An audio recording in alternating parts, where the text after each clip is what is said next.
Making money with debt might sound counterintuitive, but it's possible through strategic investing or leveraging borrowed funds. Here's how to get started. Use debt to invest. Borrow money at a low interest rate and invest it in assets that generate returns higher than the interest on the debt.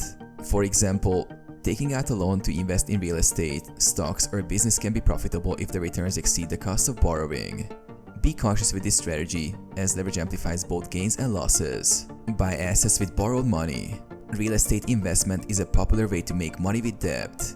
You can finance property purchases using mortgages and rent out the property to earn passive income. Over time, the property value may appreciate, giving you profit once sold. Use credit for business.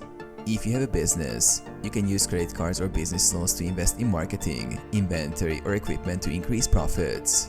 Cash flow management is key to ensure the debt doesn't overwhelm your business. Peer-to-peer lending. Invest in peer-to-peer lending platforms where you lend money to others and earn interest. By carefully selecting borrowers, you can earn returns that exceed the cost of any interest you pay on your own debt.